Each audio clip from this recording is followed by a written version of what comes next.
জয় যিশু। আমাদের মহান প্রেমময় পিতা প্রভু যীশু খ্রিস্টের নামে আমি আজকে সবাইকে স্বাগত জানাই। আসুন আমরা আজকে পঞ্চম বাণী পাঠ করি।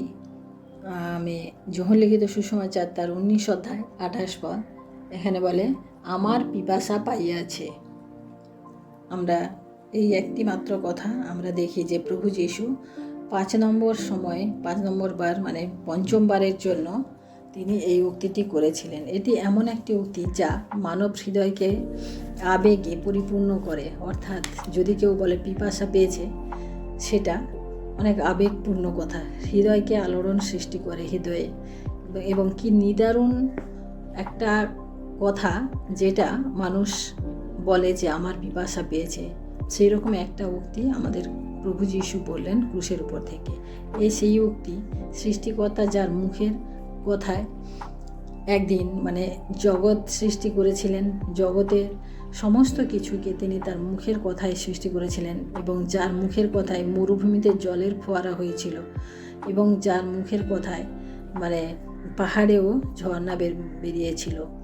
সেই যিশু, যিনি এক গ্রীষ্মের দাবদাহে দুপুরে সমরীয় নারীকে জীবন জল দেওয়ার জন্য কুয়োর পাশে অপেক্ষা করেছিলেন। অর্থাৎ সমরীয় নারী যিশুর জন্য কখনোই অপেক্ষা করেনি, কিন্তু আমরা জানি যে সমরীয় নারীর জন্য যিশু অপেক্ষা করেছিলেন। সমরীয় নারী যিশুর কাছে জল চাননি, কিন্তু যিশু সমরীয় নারীর কাছে জল চেয়েছিলেন। আমরা যদি যোহন লিখিত সুসমাচার তার 4 অধ্যায় পাঠ করি, সেখানে আমরা দেখতে পাবো যে সমরীয় নারীর বিষয়ে বলা হয়েছে।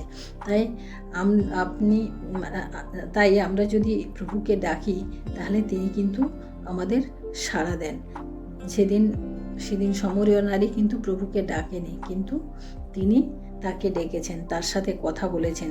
তার একটাই কারণ ছিল যে তিনি এই যে জিহুদি এবং সমরীয়দের মধ্যে যে একটা জাতপাতের বেড়াজাল ছিল, সেটাকে তিনি সেদিন ভেঙেছিলেন। অনেক সময় এই সমস্ত ভেবে আমরা ঈশ্বরের কাছ থেকে দূরে সরে যাই না, যে আমরা অস্পৃশ্য, আমাদের দ্বারা অনেক পাপ হয়েছে।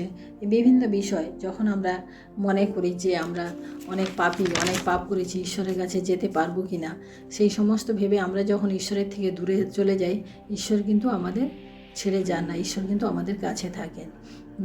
যার কাছে আমরা অনন্ত জীবন রয়েছে, সেই ঈশ্বর আমাদেরকে কখনোই ছেড়ে দেন না। আমরা অনেক সময় প্রভু ভোজ নিই না। অনেক সময় আমরা ভাবি যে আমরা পাপী, নিজেকে আমরা অপবিত্র মনে করি। কিন্তু সমরীয় নারী সেদিন হয়তো সেরকমই মনে করেছিল, কিন্তু তার সেই পাপকে ধুয়ে মুছে পরিষ্কার করে দেওয়ার জন্য প্রভু যীশু সেদিন সমরীয় নারীর সাথে সাক্ষাৎ করেছিলেন। আজকে সেই যীশু বলছেন যে আমার পিপাসা পাইয়াছে। যখন প্রান্তরে ইসরায়েলেদেরকে নিয়ে মোশে জলের অভাবের জন্য প্রভুর কাছে তিনি আবেদন করেছিলেন, তখন কিন্তু মোশেকে মরুভূমিতে পাথরের মধ্যে সেই জল বেরোতে সক্ষম ছিলেন আমাদের এই ঈশ্বর।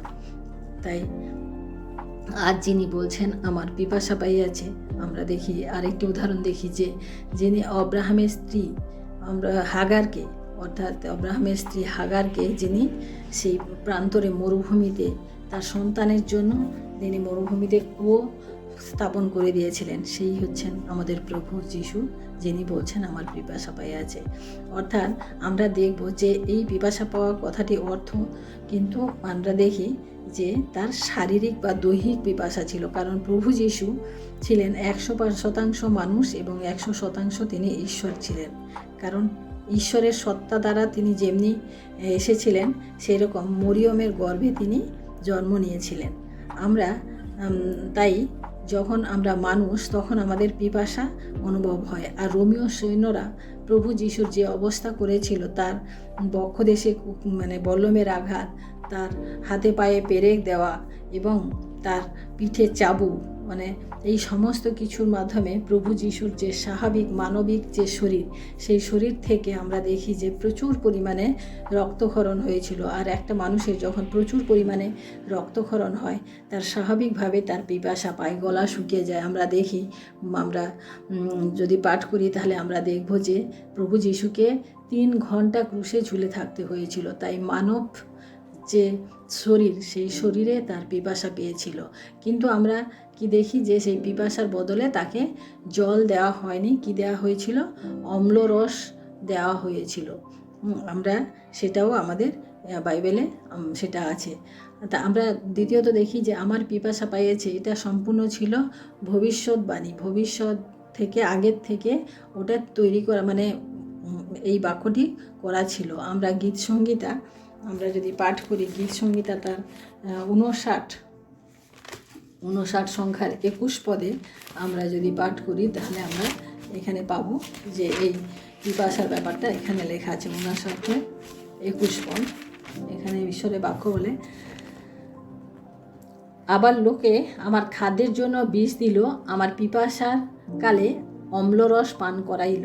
আমরা দেখি যে প্রভু যীশু যে পিপাসা পেয়েছে কথাটি, এটা কিন্তু সম্পূর্ণ ভবিষ্যৎবাণী পূর্ণতা পেয়েছে। আমরা গীত সংগীতে তার 69 সংখ্যার 21 পদে পাই। যীশু জন্মের কয়েকশো বছর আগে দাউদ লিখেছিলেন যে এইরকম কিছু ঘটবে, এরকম কিছু যখন ঈশ্বরের যখন পিপাসা পাবে তখন তাকে অম্লরস দেওয়া হবে। আমরা দেখি রোমীয় সৈন্যরা কি দিয়েছিল, জলের বদলে তাকে সিরকায় করে অম্লরস তার মুখে দিয়েছিল। যীশু জন্মের কয়েকশো বছর আগে দাউদ এটা লিখে গেছেন। আমরা গীত সংগীতা 129-3 পদে আমরা যখন দেখি যে প্রভুর পিঠে যে 39টা বেত্রাঘাত ছিল, সেটাও কিন্তু আমরা দেখি বাইবেলে লেখা আছে, সেটাও কিন্তু ভবিষ্যৎবাণী পূর্ণ করা হয়েছে। 129 গীত সংগীতে 129 আমরা 3 পদে যখন দেখি, এখানে বলে, কৃষকেরা আমার পৃষ্ঠদেশ কর্ষণ করিয়াছে, তাহারা দীর্ঘ সীতা কাটিয়াছে। অর্থাৎ প্রভু যীশুর পেছনে চাবুকের বাড়ি দিয়ে যে সীতা কাটা হয়েছিল, সেটাও কিন্তু এখানে আমরা দেখতে পাই যে কৃষকেরা তাহার পৃষ্ঠদেশ কর্ষণ করিয়াছে, মানে তার পিঠটাকে লাঙল করার মতন করা হয়েছিল। এত চাবুকের বাড়ি, 39টা চাবুকের বাড়ি তাকে দেওয়া হয়েছিল। তাই এই ভবিষ্যৎবাণী কিন্তু আজকের নয়, এই ভবিষ্যৎবাণী ছিল কয়েকশো বছর আগে, যেটা প্রভু যীশু সেই ক্রুশের উপর থেকে বলেছেন যে আমার পিপাসা পাইয়াছে, এবং এটা ছিল আত্মার পিপাসা। আমরা যোহন লিখিত সুসমাচার তার 7 অধ্যায়, যোহন লিখিত সুসমাচার 7 অধ্যায় তার 37 এবং 38 পদ যখন পাঠ করি, সেখানে আমরা দেখব যে এটা ছিল প্রভু যীশুর আত্মার পিপাসা। এখানে ঈশ্বরের বাক্য বলে, পাঠ করি, যোহন লিখিত সুসমাচার তার 7 অধ্যায় 37 এবং 38 পদ। শেষ দিন পর্বের প্রধান দিন যীশু দাঁড়াইয়া উচ্চস্বরে কহিলেন, কেহ যদি তৃষ্ণার্ত হয় তবে আমার কাছে আসিয়া পান করুক। যে আমাতে বিশ্বাস করে, শাস্ত্রে যেমন বলে, তাহার অন্তর হইতে জীবন্ত জলের নদী বইবে। অর্থাৎ প্রভু যীশুকে যারা অন্বেষণ করে, যারা তার কাছে আসে, তার কোনোদিন পিপাসা পায় না। প্রভু যীশু সেই আত্মাদেরকে অন্বেষণ করছিলেন যারা হারিয়ে গেছে। আমরা যখন হারিয়ে যাই, যখন পিতামাতার কাছ থেকে সন্তান হারিয়ে যায়, সন্তানের হয়তো কতটা কি থাকে জানি না, কিন্তু যে হারিয়ে যায় তার কিছুই থাকে না, কিন্তু যা কিছু হারিয়ে যায় তার কিন্তু রাত্রের ঘুম থাকে না। যেদিন সেই আদম হাওয়া সেই পাপ করেছিল এবং প্রভুর কাছ থেকে দূরে চলে গেছিল, সেদিন থেকে ঈশ্বরের একটা পরিকল্পনা ছিল যে তিনি এদেরকে আবার উদ্ধার করবেন, এদেরকে আবার সসম্মানে তার কাছে নিয়ে যাবেন। তাই আমরা দেখি যে প্রভু যীশু সেই ক্রুশের উপর থেকে সেই আত্মাদেরকে তিনি খুঁজে বেড়াচ্ছিলেন। যে আত্মা আজকে তাকে পরিত্যাগ করেছে, যে আত্মারা আজকে তাকে থুতু দিয়েছে, তাকে চাবুক দিয়েছে, সেই আত্মাদের কাছে তার পিপাসা ছিল। কারণ প্রভু যীশুর কখনো এই জগতে যতদিন ছিলেন, তার কিন্তু কখনো কিন্তু কারোর কাছ থেকে কিছু চান নাই। তিনি কিন্তু যখন আমরা দেখি যে সমরীয় নারীকে যখন তিনি জীবন জল দিলেন, তার আগে কিন্তু তার শিষ্যরা তার জন্য খাবার আনতে গেছিল, কিন্তু যখন তারা খাবার নিয়ে আসলো, তখন প্রভু যীশু বললেন কি, যে আমার আর খিদে নেই, আমার পেট ভরে গেছে। অর্থাৎ তা প্রভু যিশুর খিদে হয় শুধু আত্মার জন্য। যদি একটা আত্মা বাঁচে তাহলে ঈশ্বর আনন্দিত হন। সেই জন্য আজকে আমরা যারা হারিয়ে গেছি, আজকে যারা আমরা ঈশ্বর থেকে অনেক দূরে রয়েছি, সেই সমস্ত আত্মাদের জন্য প্রভু যিশুর অন্তর আজও কাঁদে। তিনি আজও আমাদেরকে খুঁজে বেড়ান যে আমরা কবে তার কাছে ফিরে যাব। তাই আসুন প্রিয় ভাই বোনেরা, আমরা এই এই পঞ্চম বাণীর মধ্য দিয়ে আমরা ঈশ্বরের যে পিপাসা, সেই পিপাসাকে আমরা যেন পরিতৃপ্ত করতে পারি। অম্লরস দিয়ে নয়, আমাদের হৃদয় দিয়ে, আমাদের হৃদয় যেন তার জন্য খুলে দিই। আমরা যেন নিজেকে সম্পূর্ণরূপে তার কাছে সমর্পণ করি, যাতে প্রভু যিশু আমাদেরকে গ্রহণ করতে পারেন এবং তার পিপাসা তিনি তৃপ্ত করতে পারেন। আমরা যেন আজকের এই দিন আমরা যেন নিজেরা ঠিক মতো নিজেদের জীবনকে আমরা সিদ্ধান্ত নিই যে আমরা আমাদের যতদিন আমরা এই জগতে থাকব, আমরা প্রভু যিশুর দেখানো পথে, তার পথে চলব এবং যে আত্মাগুলি হারিয়ে গেছে সেই আত্মাগুলিকে আমরা তার কাছে নিয়ে আসব। তাই প্রিয় ভাই বোনেরা, আসুন আজকে আমরা প্রার্থনা করি এবং তার কাছে আমাদের নিজেদের জীবনকে যেমন সমর্পণ করব, সেইভাবে যারা হারিয়ে গেছে সেই সমস্ত আত্মাগুলিকে যেন আমরা আনতে পারি, সেই প্রতিজ্ঞা, সেই অঙ্গীকার যেন করি। আসুন আমরা প্রার্থনা করি এবং ঈশ্বরকে ধন্যবাদ দিই। অর্থাৎ আজকের যে বাণী আমরা পাঠ করলাম, প্রভু যিশুর যে পিপাসা ছিল, আমরা কি তিনটে বিষয় আমরা কি দেখলাম, যে প্রভু যিশুর শারীরিক পিপাসা ছিল এবং শারীরিক বা দৈহিক পিপাসা ছিল, কারণ তিনি 100% মানুষ এবং 100% ঈশ্বর ছিলেন। আর দ্বিতীয়ত ছিল যে তিনি ভবিষ্যৎবাণী পূর্ণ করেছেন। আমরা যেটা গীত সংহিতা সে 69 অধ্যায় 21 পদে আমরা পাই। তৃতীয়ত দেখি যে তার পিপাসা ছিল আত্মার পিপাসা, যারা হারিয়ানো আত্মা যাতে ফিরে আসে।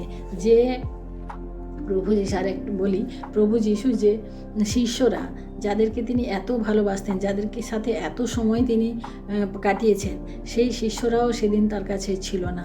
তাদেরকেও তিনি খুঁজছিলেন যে কেন তোমরা সবাই হারিয়ে গেলে। তাই তিনি বললেন যে আমার পিপাসা পাইয়েছে।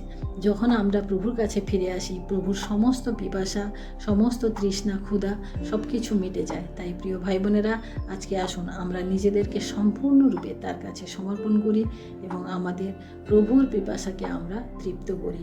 Hallelujah, hallelujah, hallelujah. মহান প্রেমময় পিতা, তোমার মহান আমি ধন্যবাদ প্রশংসা করি প্রভু, আজকের এই সুন্দর সময় আরেকটিবার প্রভু তোমার সেই পঞ্চম বাণী বলার জন্য প্রভু তুমি সাহায্য করেছো। তাই তোমায় ধন্যবাদ করি প্রভু। তুমি আমাদের প্রত্যেককে আশীর্বাদ করো প্রভু।